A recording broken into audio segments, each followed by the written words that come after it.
Hi there, students. Hello, students.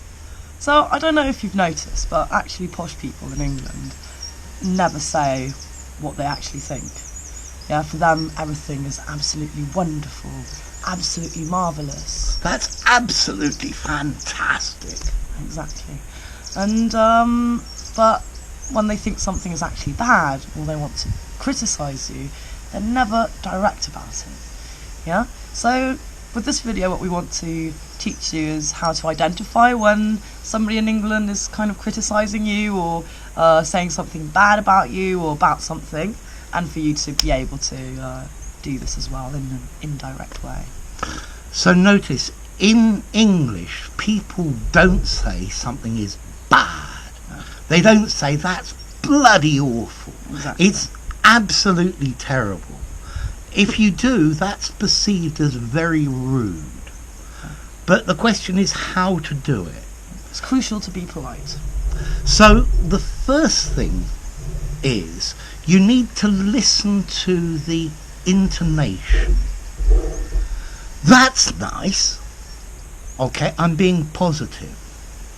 That's nice. Notice, my intonation is much less, my voice is much quieter. That's okay. That's okay. So notice the difference. They're very different. And there's one you're always teasing me about. That's alright. It's alright. It's alright. That's really alright. Positive. Exactly. So notice, less intonation and a lower volume. But the first thing to pay a lot of attention to is if they don't say it's absolutely fantastic, start listening carefully. Okay, the second thing people do is they say it could have been, or might have been, with a comparative adjective. So the explanation could have been clearer. It was not clear at all, yeah, but they might say, oh, it could have been clearer. The service in the restaurant might have been faster. It was really, really slow. It's just turning things around in a way. The Positive voice. the bill could have been cheaper. It was bloody expensive. Yeah. The teacher's explanation might have been clearer. I didn't understand anything at all. Okay, now the next thing people do is they start making excuses for you, for the person who's done the wrong thing. So if your teacher gives a bad explanation, what could you say? Maybe you were tired. Maybe he was tired. Or, Yeah. he was not. Maybe something happened to him. Yeah, maybe he was under pressure. Yeah, I was having a bad day. Do you think he was ill? Could be. Yeah? Maybe he's having problems. Yeah. So notice a lot of use of maybe, perhaps as well. And we're making excuses for the person not doing it correctly. Maybe the instructions of what you were supposed to do weren't completely clear. You did it completely wrong. You didn't do it like you were supposed to. And then the next thing people do is they even start blaming themselves. So if the explanation wasn't clear, maybe I was tired. Maybe I was ill. Maybe I didn't sleep very well. This type of explanation is not really my cup of tea. Yeah? So, the person is blaming themselves for your mistake, for what you've done that's bad.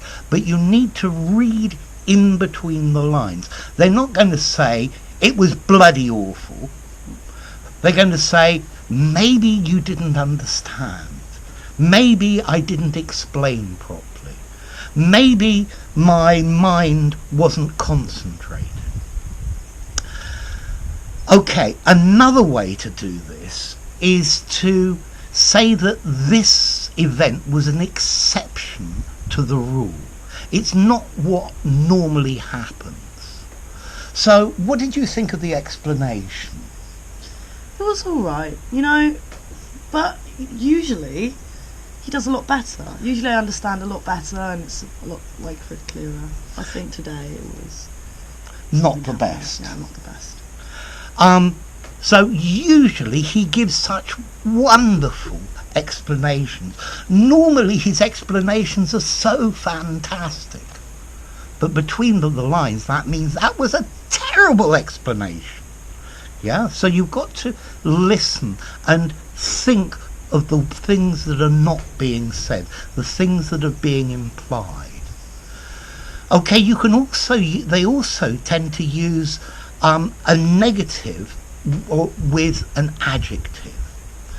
So the explanation wasn't the best that he'd given.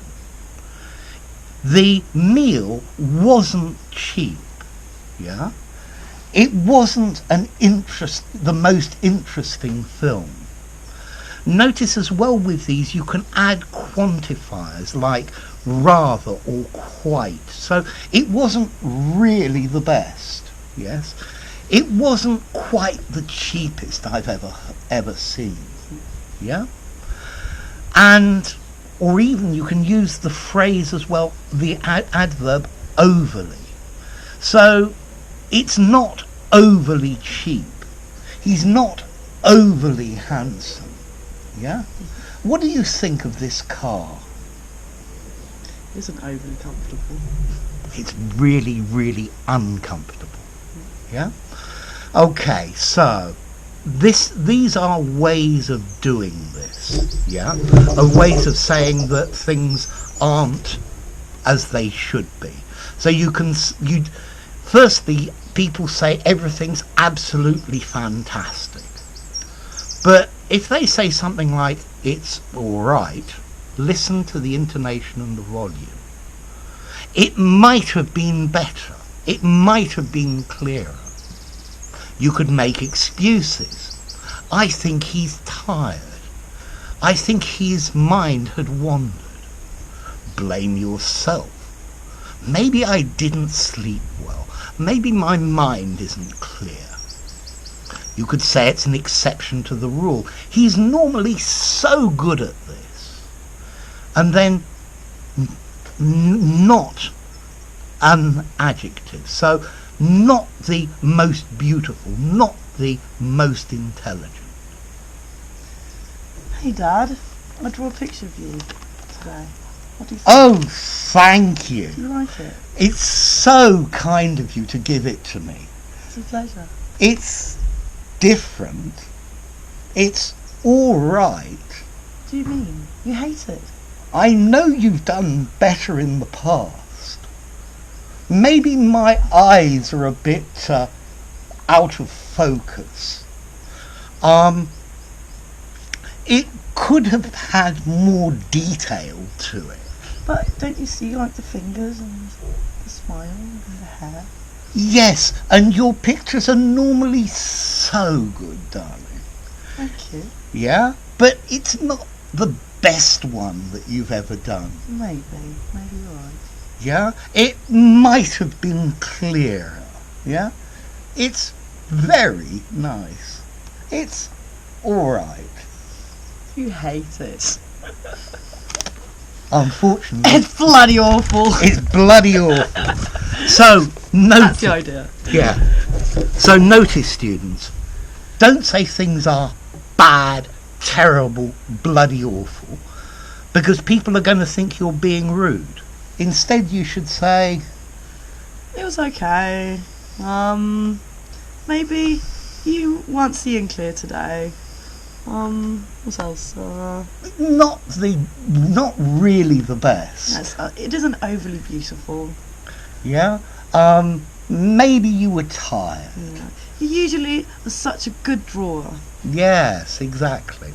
So, now you know, these things that come in this video, it's easy for us to explain.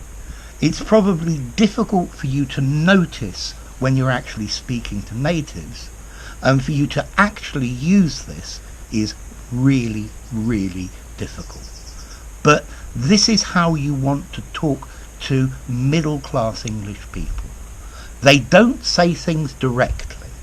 You need to leave a phrase unsaid in between the lines so that they can read what you're saying. So I think that's probably enough. Yeah. So if you enjoyed the video, give it a rating. subscribe to his channel. And I'll see you soon. Bye for now. How to be polite in English.